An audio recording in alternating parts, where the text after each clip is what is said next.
You are listening to Hit Play, Not Pause, a feisty menopause podcast for active, performance-minded women. I am your host, Celine Yeager. Each week, I bring you advice from athletes, scientists, researchers, and other experts to help you feel and perform your best, no matter what your hormones are doing. This show is a production of Live Feisty Media. Hello, strong, feisty women. So, boy, oh boy. We women can really struggle to find good medical care, especially when we hit the menopause transition. And this week's guest, Erin Ferguson, has experienced that in spades. Erin went through multiple gynecological complications, surgeries, and hormonally driven symptoms, including panic attacks, anxiety, weight gain, painful periods, severely disrupted sleep, hot flashes, night sweats, complete lack of mojo, you name it, for months, and for some symptoms, years, before finally finding a doctor who helped her with hormone therapy. Her message for every woman is if you know something is wrong with you, don't stop looking for help until you find it. Keep searching for help because there is someone who will help you. And man, these shows are like stories from the trenches, right? I'm going to be providing a series of these because I think it's important for every woman who's going through something similar to know she is not alone and help is out there, and it can be transformative.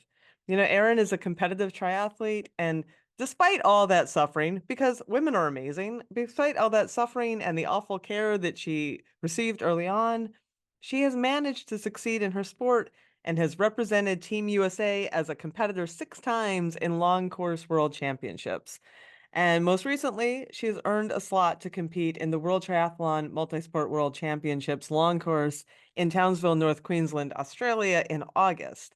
And she is on a better track now that she's gotten help.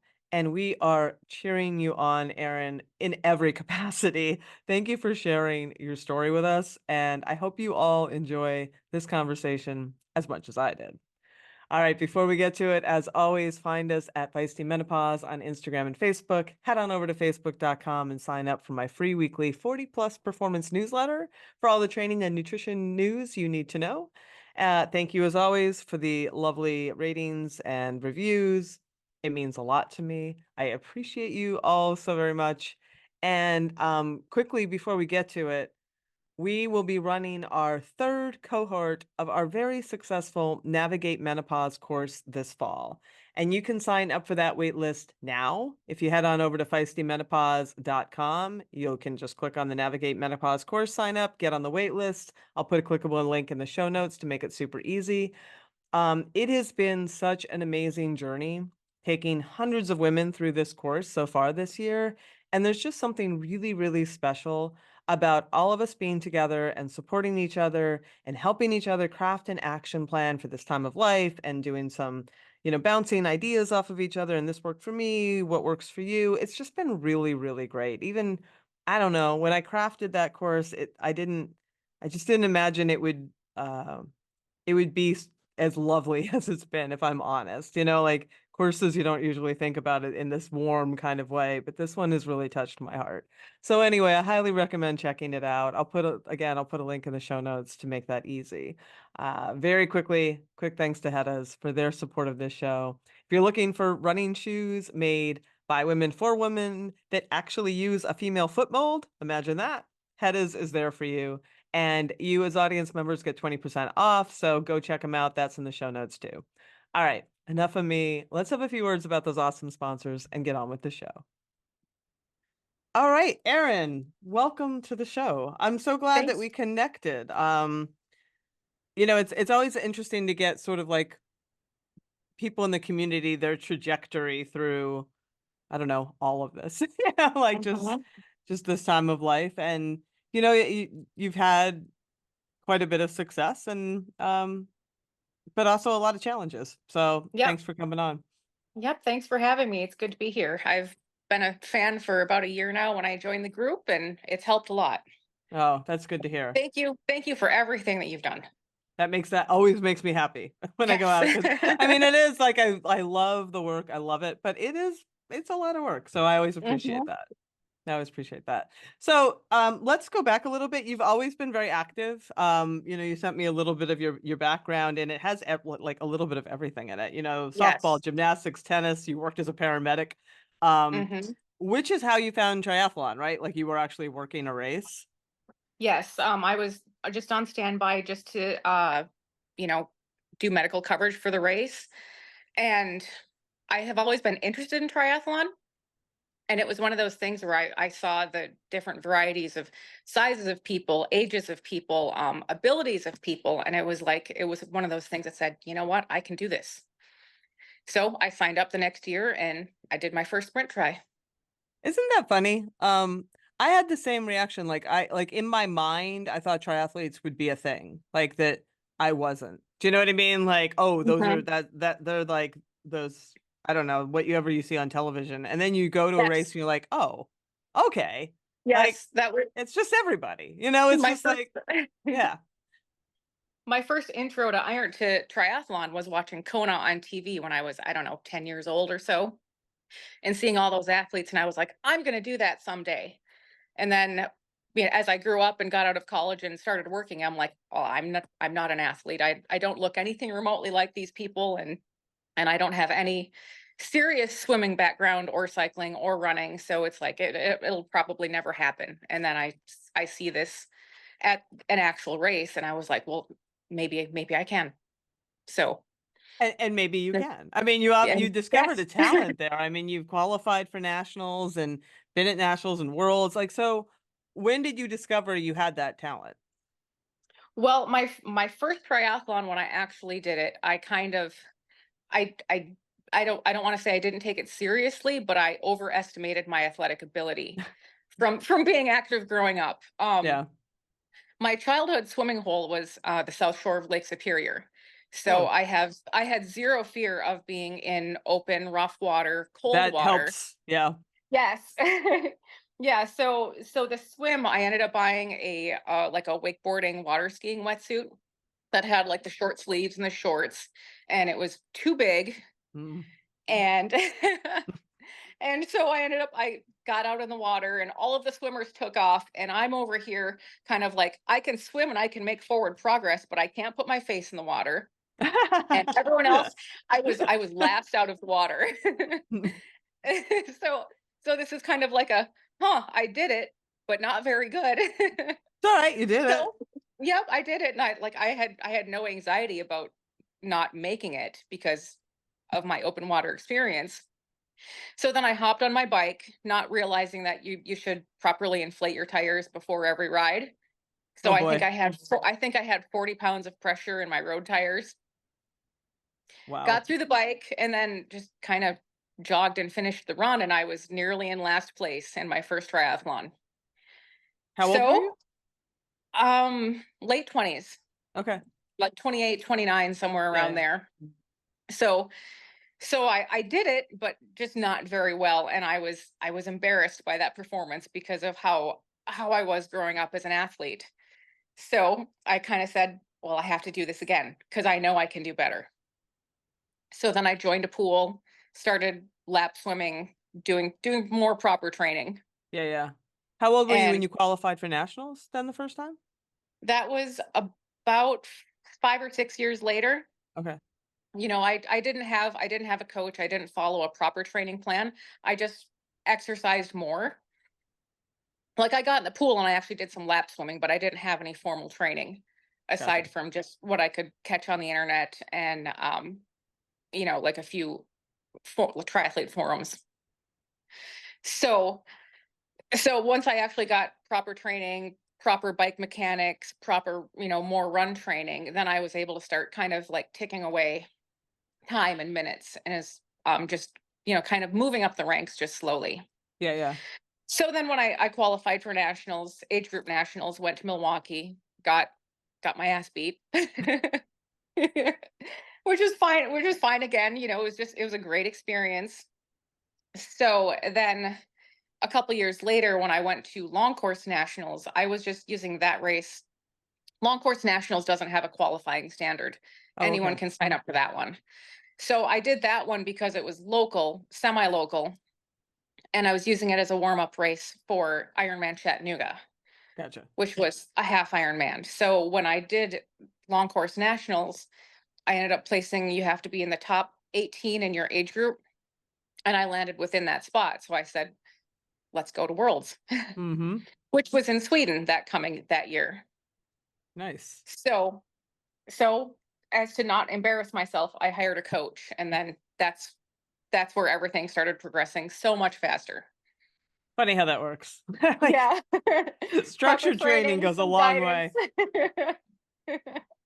And then in 2019, you said you started working with a sports dietitian. Like what led to that? And how old are you in 2019?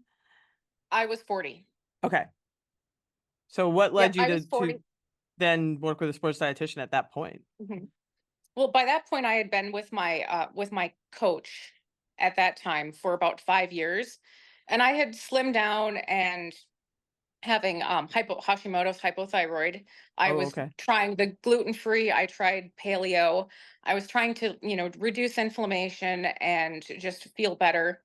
I was having a lot of gut issues. I would get constipation and then diarrhea, Mm, and I was just eliminating things, trying to figure out what would make me feel better.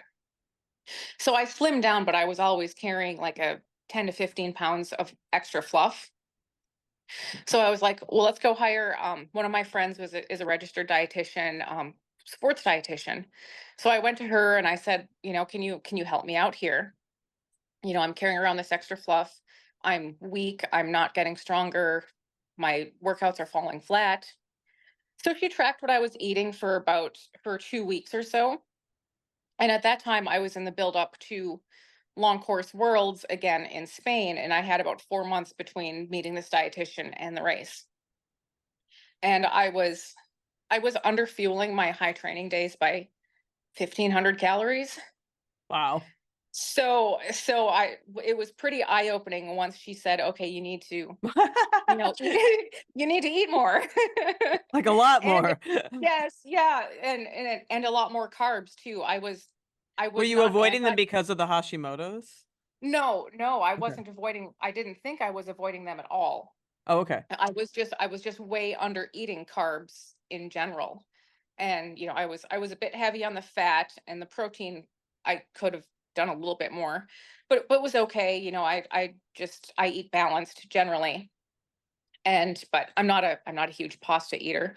I eat a lot of fruit. But so after visiting the dietitian, she's like, eat some pasta, eat some protein pasta, eat cereal, eat, you know, find a way to get your carbs, like whatever you like.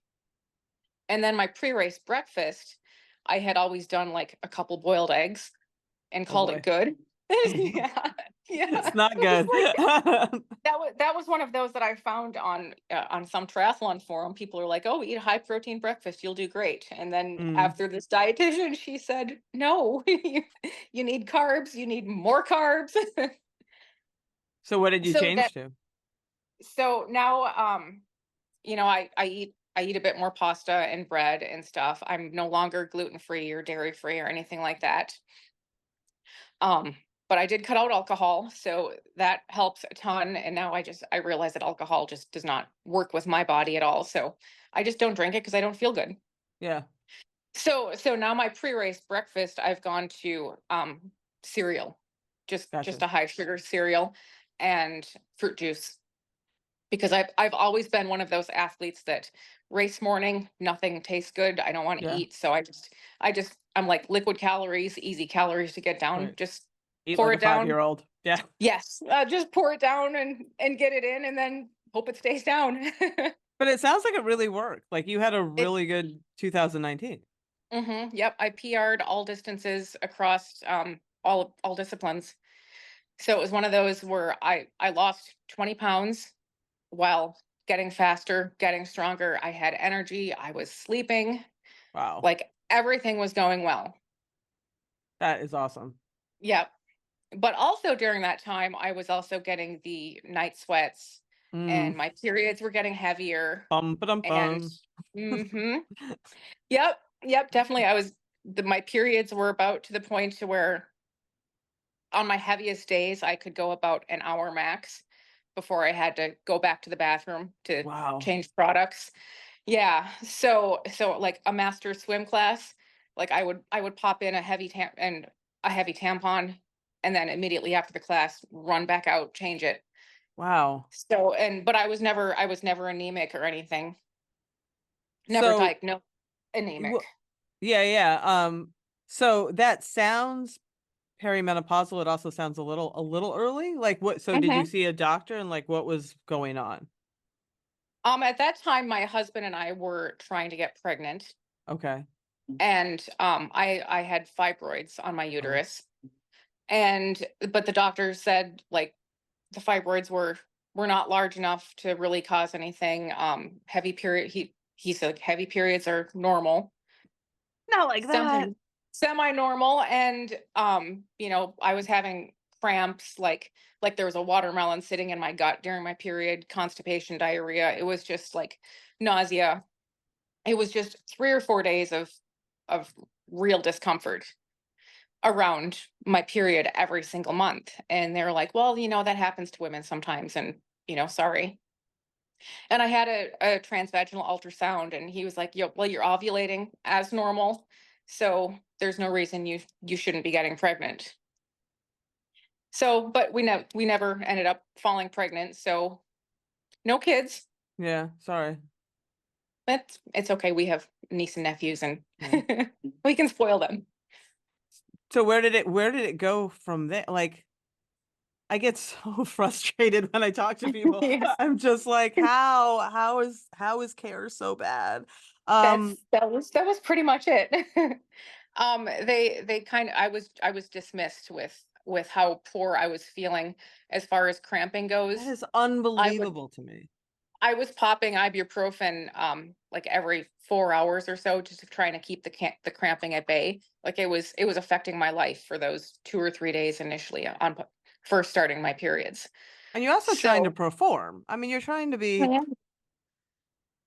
Yep, I would have a couple days of where my coach would understand that, "Oh, okay, this is day 1 or 2 of your period, so just do what you can do."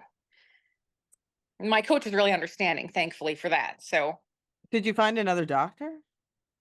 Like, how did you get, I like, where do we go from here? Like, you get that dismissed, but you've got Mhm, to take care of this, right? mhm.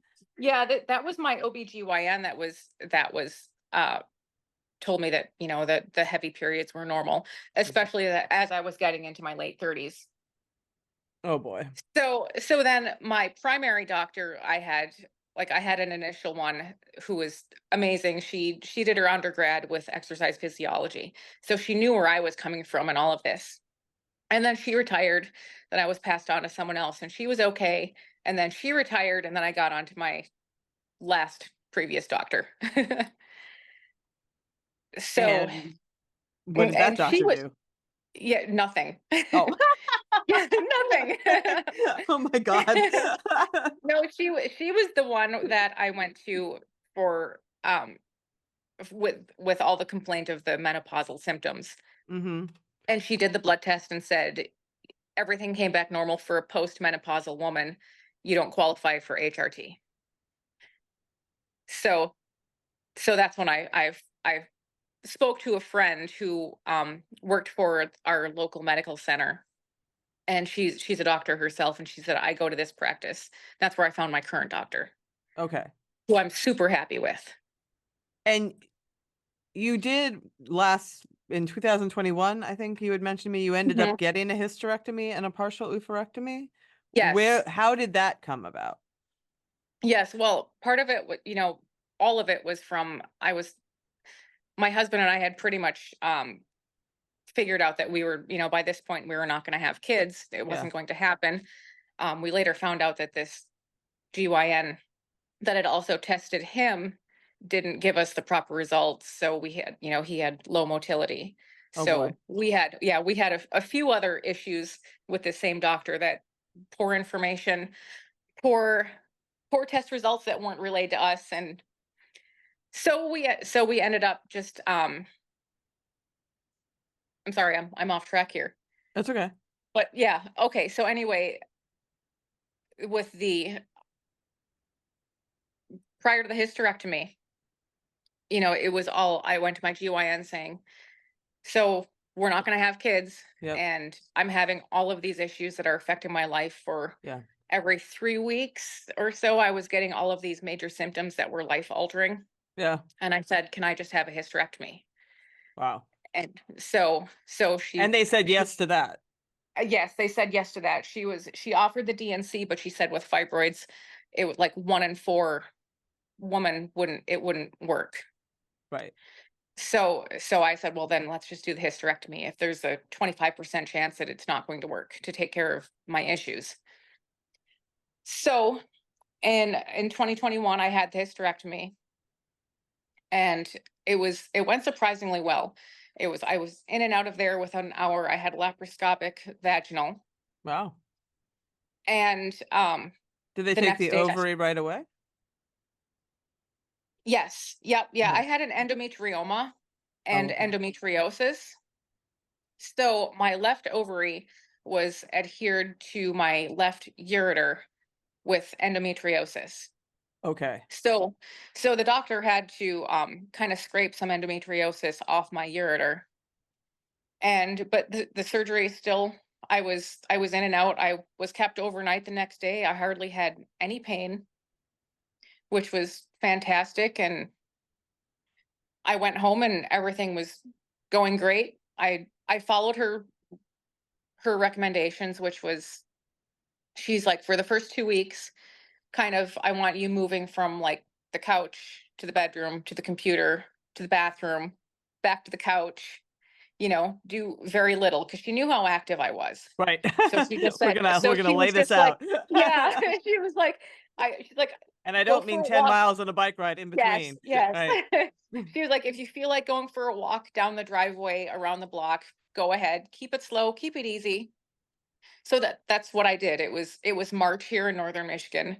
So the weather was not Yeah. fantastic, but Yeah. not terrible. So I would walk up and down our road a little bit, keep it easy, and sit in the chair, watch TV, binge watch Netflix, you know, did all the Yep. things that I never did before.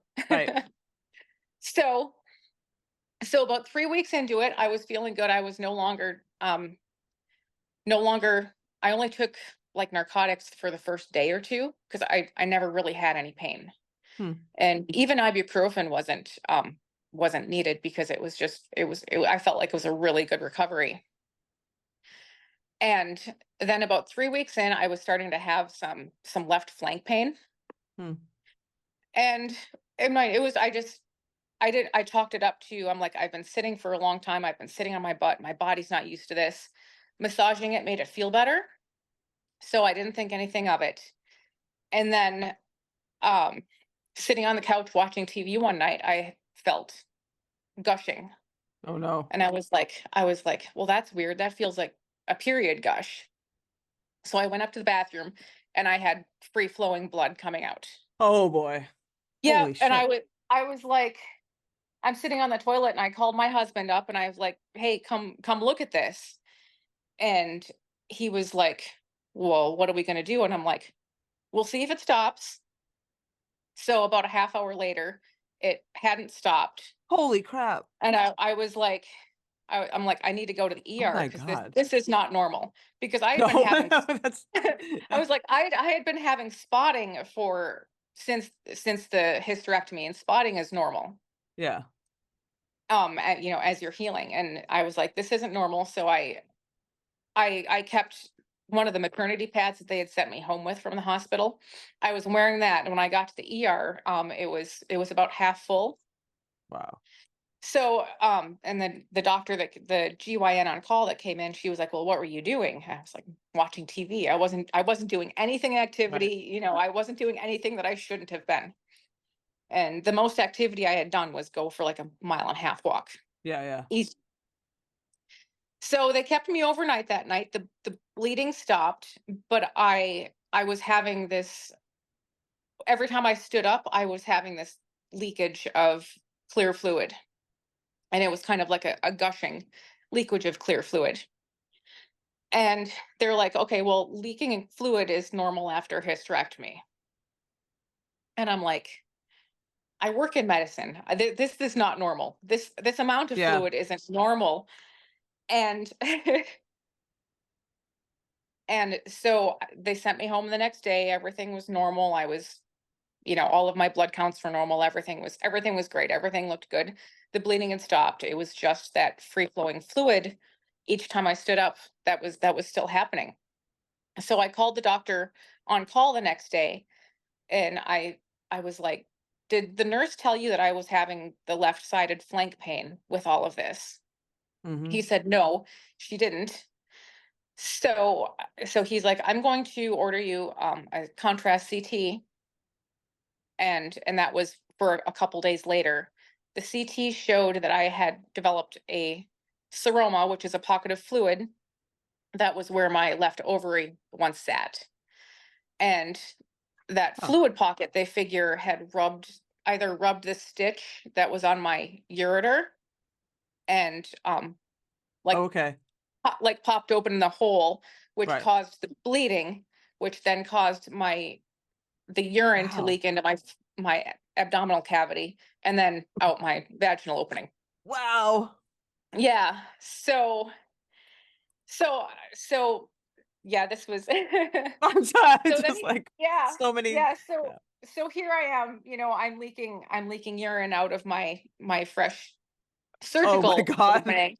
And it took me a while to figure out that it was actually urine because I'm like, I had to wear Depends because I was Yeah. leaking so much fluid. I'm like, I can't, a testament to my hydration level, I guess, that I couldn't tell that it was urine It's until I had clear. to have, yeah, my Right. urine was totally clear. So yeah, so I got a urology consult, and then I was like, how soon can I get this fixed? Because he had to go and do a cystoscopy, which is send a camera up my urethra, Oh. do everything else, sent a camera all the way up to my kidney to check out that level. I had hydronephrosis because the seroma, the Mhm. pocket of fluid, constricted my ureter for long enough that my kidney was kind of swamped Ooh. because it Okay. couldn't drain the Right. urine, the urea. Wow. Yeah, so that was causing the left flank pain. That Interesting. Okay, that makes Mhm. sense. Yep. Yeah, so it was just a cascade of little problems that like all added up. It makes sense, but it was kind of like one right after the other that started happening. So the flank pain went away after the hole in the ureter started. And then Which what like was the treatment course for, I mean, did they do um anything I further? yep, I had to go back to the operating room. I had a cystoscopy, which is where they put the camera up. They found the hole in the ureter. I had a stent placed to Okay. allow for the drainage of the kidney and to allow the hole in the ureter to repair itself. Gotcha. And then 6 weeks later, I had to go back to the OR to have the stent removed. Gotcha. Whew. Mhm. What a journey. Yeah. So the worst pain I have ever felt in my life is urinating the first time after the cystoscopy. Wow. You can imagine shards of glass coming out. That sounds great. That Yeah, sounds people. I heard rumors about how bad urethral stents hurt, but the worst pain was definitely urinating oh. And there's afterwards. nothing you can do, man. You've gotta No, pee. no, just kind of like just push and let it go, and it was bringing tears to my eyes. And Oh. So did that all resolve then? And were you able to, like, get yes, back to life? hmm yep. After I had the stent placed, that was 4 weeks, about 4 weeks after my initial surgery. And my doctor then said, okay, now that we know that she did an internal exam and my stitches were then healing well again Okay. internally. She's like, you can hop on your bike and spin easy for what you feel like doing. And early on, it was like 30 minutes, and I was wiped out, tired. Yeah. I didn't want to sit on my saddle, because just I had so much damage down there. Yeah, yeah. So yeah, so I kept it easy, 30 minutes a day because I couldn't run, I couldn't swim yet. So that was my one form of activity along with, walking a bit. And then I had the stent removed, and then a week later I had my final follow-up with my GYN who did the surgery. And by that point it was 10 weeks. And once the stent was removed, I was fully released for everything, swimming, running, biking, whatever I want to do, go ahead and start lifting again. Wow. And did you? I mean, did you I go back did. to Yeah. competing? Mhm. Yes. Yep. I Prior to the surgery, I was working with a strength trainer because I wanted to be strong going into the surgery, so I had Right. less distance to fall, I guess you could say. Yeah. Yeah, yeah. Yeah. So after I was fully released again, I went back to him and just started just rebuilding everything. And it was crazy that I didn't lose as much as I had thought, except Muscle, my core. yeah. Yeah, that's good. Except my Well, core. The core was gone. yeah, the cord had been through some things. Yeah. So you did, if I remember correctly, didn't you do Ironman 70.3 in Michigan sometime after this, all of this? Yes. Yep. I did 5 months after the initial surgery. I did a sprint try Okay. that was Okay. that was local just to get back into it, and I Yep. ended up finishing eighth overall Okay. in my first race back, and it was not a pretty race by any means because I'd also caught some respiratory infection. Of course. I had a cough, and I was like, well, sure, why not? But I still might as well compete. And then a month later after that was the Michigan 70.3, And how'd which that was a go? local. It went okay. I did all of my long training days inside, like on the trainer treadmill, because I wanted to have an easy out in case I needed to stop. So I would get out and Yeah. I do my short workouts outside to get used to like just being back outside Yeah. and getting a feel for everything. And then I think my longest ride for that training block was like 40 miles though. So I was a bit undertrained, but I knew that I was just going to complete, not compete. Mhm. And I was totally okay with that. I was like 6 months post op. I'm like, I don't care about competing. I'm just here to have fun and com- you know Yeah. You okay? yep. Yeah, yeah, sorry, like my husband just walked in. Oh, it's I got okay. We have distracted. an editor. We can cut Okay. that part out. It's no problem. Yeah, so I was just there to have fun, and I did, and I finished, and that's what happened. So So, then you did get a slot for 70.3 Worlds though, right, in mhm. 2022? Like, how did that come about? Yeah, yeah, I was going since it was in St. George, I wanted to get a slot because St. George was the site of my first full Ironman. Okay. So I was like, I want to go back for my first Worlds where my first Ironman was. So I was after Michigan 70.3, I'm like, I'm rebuilding, I'm getting faster, I can feel myself getting stronger. Yep. So I started looking up for different races where I thought I could compete well. And I ended up going to Indian Wells Okay. in Southern California in December, a few months later. And my performance had improved, but it wasn't, I was a few slots down from getting the slot. Mhm. So I started looking again, went back to Steelhead in Michigan Yep. in June of that year. So I had another like 6 months to train and get faster, and then I got the slot in at Steelhead. Cool.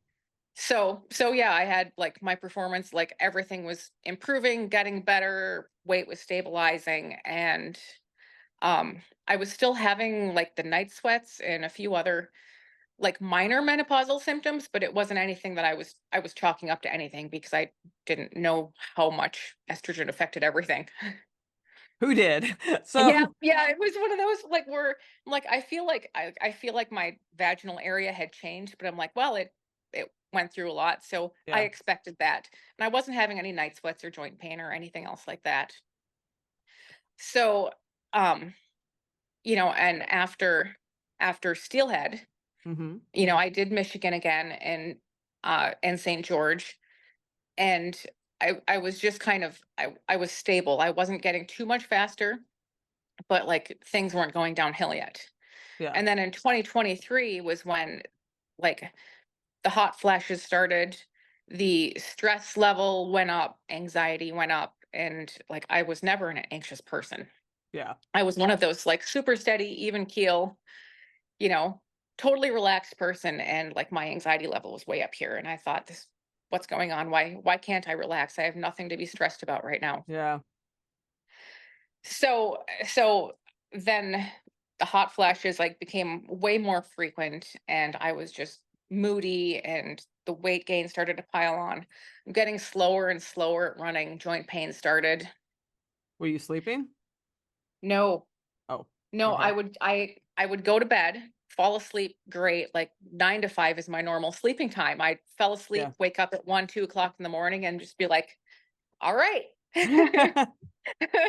What are we going to solve right now? Because All the world's problems. like, yes, yep, yep. My brain was turned on, and that was pretty much it for the night.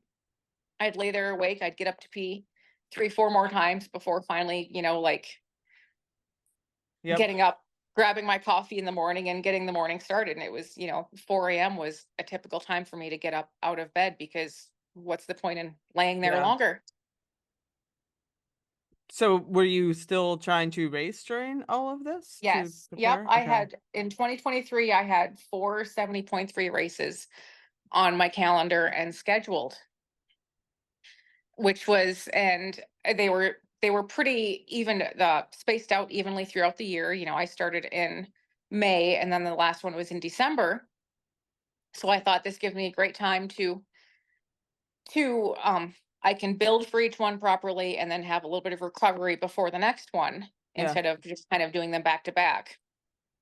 And then we started 2023 with started out having the flu. Oh. And then so that took kind of a month to recover from having the flu.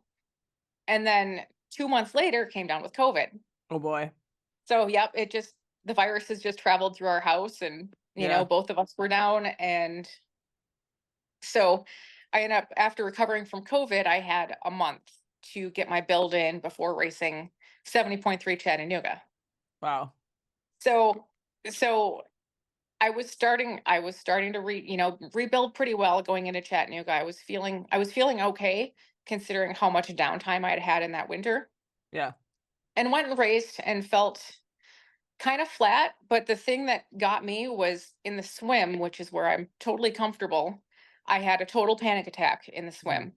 Like, I felt like water was getting in my mouth, like my wetsuit was too tight, and I had to stop, did breaststroke, backstroke, started to take a few strokes again, had that same panicky feeling, Mhm. finally got through it, and just thought, okay, well, I'll get on the bike and start doing my thing, which the bike is my strength. And my brain wasn't there. Like, I Yeah. had no mojo. It felt like work. Training felt like work. Wasn't having Yeah. fun anymore. Yeah. Yeah. That's a very familiar tale. So yeah, that was kind of all of 2023 went like that. Having, panic attacks in the swim, just it wasn't fun. It wasn't fun Yeah. anymore. Yeah, you told me offline before that you had cried pretty much during every one of those races, Yeah. so Yep. that's not fun. Yep. Especially when I got to the run, like, I was just mentally, I was done. I Yeah. didn't want to be there, and I didn't. It was kind of an athletic identity crisis, Yeah, yeah, because I yeah. I, I had spent so much of my life doing tries that I was kind of like, what do I do? Why am I feeling like this right now? This is my fun time, and I was crying, and I didn't want to be there anymore. So Yeah. it was kind of, I didn't know where to go, what to do, how to get out of that mental space. What did you do? Well, I kept going. I didn't stop. I just kind of, I said, well, I'll get through this year, Mhm. because the December race the 70.3 race in December was long course nationals again. And Right. it was in Daytona, Florida, which is a trip to Florida from northern Michigan in December sounds fantastic, Yeah. but it's, 90 degrees and humid and hot and so uncomfortable when you're having hot flashes and night sweats and Totally. can't tolerate any heat whatsoever. And my sympathetic nervous system was just on complete overdrive. Yeah. So we got to Daytona, and we were camping at the race site in our van, and it was, I had nothing to be stressed about in the actual days leading up to it. but I was still just like my Garmin metrics were HRV was unbalanced, stress was super high, and I wasn't sleeping despite staying hydrated, electrolytes, eating Mm-hmm. good, all the Yep. normal things. Yep. So And what did you do? I I just just kept kept racing. I just kept plugging away. I'm like, my body knows what to do. So Yeah. I could just kind of went on autopilot. I was fortunate the water was 62 degrees, Ooh, okay. which is amazingly cold for what I expected, Yeah. which is fantastic for me. So, I did the swim, the bike was flat and normal, and then the run I basically just wanted to cry the entire run. Because it was hot and I couldn't get my feet to turn over, and I walked some and I ran some, and it was just I plugged my way through the run. And how did it go? I mean, did you I I finished in the top 18 of my age group, and I won a trip to Australia. okay. So I qualified. So through it all. yes. Yep, I managed to finish high enough in my age group that I qualified for Australia. So that's the next major trip that we're doing this year is Australia. Have you gotten help? Like for the symptoms, for all of that? Yes. Yep. Okay. A couple months ago, I was chatting with a friend of mine who's I met her. She's a tri friend. Mhm. She also worked in the emergency room as a PA in there. And so we started training together. And I asked her who she used for a doctor because I was kind of bouncing things off her, saying, I think, you know, perimenopause, and through the group, I managed to figure out, I'm like, I think I need, hormone therapy, menopausal hormone therapy, Yeah. but I don't know where to go. I don't know how to ask. I don't know who to I knew I needed to change primary doctors. I just didn't know where to go, who would help me, just short of picking a random one out of the Right. list. Right. So I asked her, and she was like, "This is the practice I go to. Any of these doctors are great." So we had a few other friends who recommended the same practice. So we chose that one, and we got there, and she was like, "I'm going to treat you based on your symptoms, not the blood test." Yep. And so she started me out on the lowest dose of estrogen, Yep. and she said progesterone too. And I kind of commented about, like, I no longer have a uterus, so do I need progesterone? And she's like, progesterone is your sleepy hormone. Yep. Yep. Yeah. So the first night of taking progesterone, I slept like a baby, and Wow. I woke up rested. Oh, that's amazing. Then yep, and then now that I'm 2 months in, I haven't had a single hot flash. I haven't had any night sweats, and I'm sleeping through the night, and stress is low. Workouts are getting way better. I'm getting faster again. I've lost 10 pounds. That's I awesome. mean, literally everything is going better just because of a couple hormones. I'm so glad you got help. Mhm. After all you've been through, I'm so glad you got help. Yeah, Wow. so and the strength training is going well, and like everything is improving, just mood. Yeah. My husband's happier because I'm not being so crazy. Wow. It's I don't know. That somebody should have helped you with that right out of the gate. Yeah, that's my GYN at the hysterectomy said that I could go into early menopause because of it. But I was thinking, I'm like, well, I'm in my 40s, so I know it's coming. Yeah. But no one ever. I just assumed it was just a few hot flashes, and then that was it. No one, Right. no one told me that it was all of this other stuff combined along with it. Totally. Yeah, yeah. Hmm. So I had no idea until I found the group, and listening to the podcast, I was kind of like, "Oh my god, that's me! Oh my god, that's me! Oh, that's me! That's me too!" So Uh, it kind of like reconfirmed. I'm like, I need to find a new doctor who's going to help me with this, because apparently there's treatment out there that can let me not suffer. Apparently. You found Yeah. it. I'm so Yeah. glad. Yep, to it's hear crazy. this. And now I see people in these groups that are saying like I'm having this and I'm having this and I'm having this and I'm like, you need to find a new doctor who's going to listen to you. Yes. Yeah, that should be the And name of this rest podcast. and I yeah. also think it should be the name. You Yes. need to find a new doctor who will listen to you. Yes. Yep, and don't stop until you find that doctor. Yeah, 100%. I mean, boy, oh boy. I don't know how care. I mean, I do. I just wrote a blog on it. Like,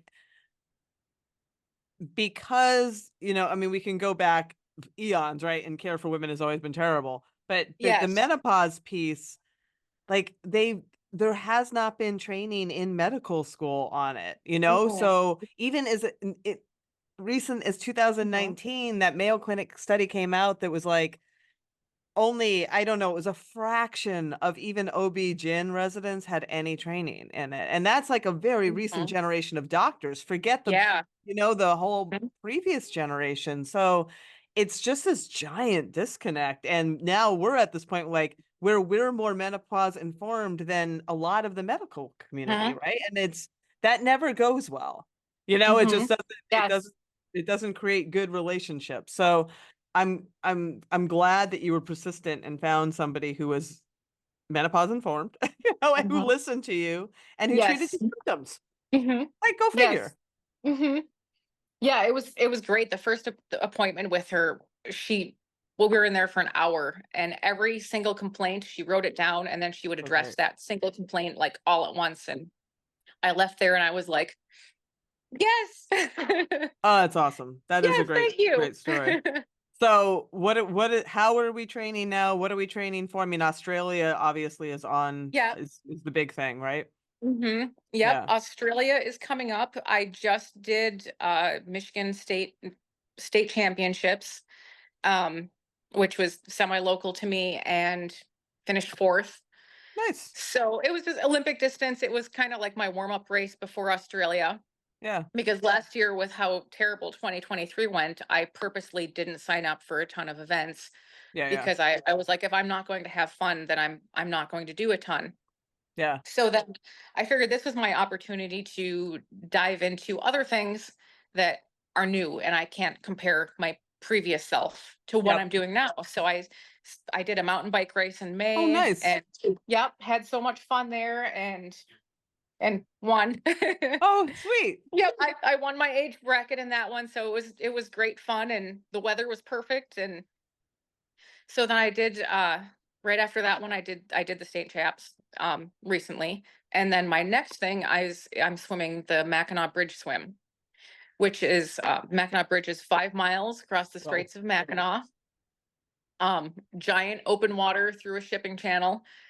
So, and that was that's a one of long way to those. swim. That is a long way to swim, and I've never swam that far before. So it's an event. It's not a race. It's a completer event. My family is originally from the Straits of Mackinac area. So as a child crossing the Mackinac Bridge, I was like, I want to swim that someday. That's cool. And then the opportunity presented itself and I signed up and that's what's next on my list. Oh, that's really cool. When is that? That's July 20th. Ooh, coming up. Yes, it is. How are you feeling? I feel like I'm not swimming enough. I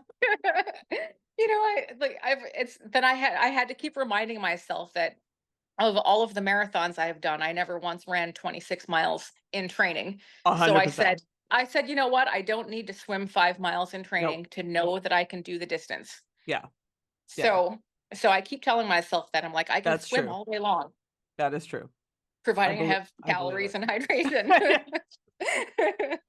Now that I know that. Well, this is such a good I'm so Mhm. glad this story has a happy ending and that you are training for things again and feeling good and taking on new challenges. And I guess, if there's what message would you leave women with? You've kind of already said it, but let's say it again. In your situation, like what would you like women to take from your story? If you know something is wrong with you and don't stop looking for help until you find it. Like your body, something's not right. Even if you've had no medical training before and it's not right, keep keep searching for help, because there is someone who will help you. Just don't stop. Amen to that. Be your own advocate, because there are some practitioners out there who haven't had the education Yep. So find or one who or does. or the willingness to help. Yep. Yep. These are the lessons we learn. But thank you, Erin. I really Mhm, appreciate you sharing your story, which was not easy. Like you went through a lot, and I do really appreciate that you sharing mhm. this because you're not alone. There's a lot. I hear, you see it. We Yes. hear it all the time in Mhm. the group, in the Facebook group that, there's a Yeah. lot of women going through it. Yes, it's so disappointing to see how women are pushed aside in the medical community. Hmm. Like saying, Agreed. "Oh, that's normal. That's That's normal. Don't normal. worry about that. That's normal." It's fine. And it's like, I don't care if No. it's normal. I want to take care of It's it. not, yeah, maybe it's common. It's not normal. It's not Mhm. okay. Can we say it's not okay? Mhm. Yeah, Yep. yeah, Yeah. totally. Well, thank you again. Best of Mhm. luck. We will be watching your journey and just really appreciate you being part of the community and sharing your story. All right. Well, thank you. Well, that's our show.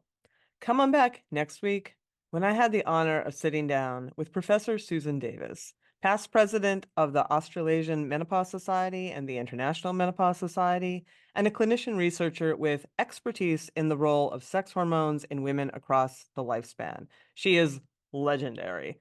And man, this was a great conversation about hormone therapy research, where we are with hormone therapy right now, including testosterone.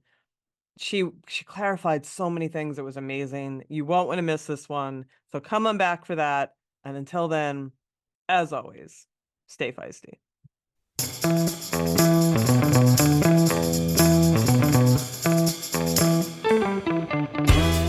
You've been listening to Hit Play, Not Pause, a feisty menopause podcast for active, performance-minded women.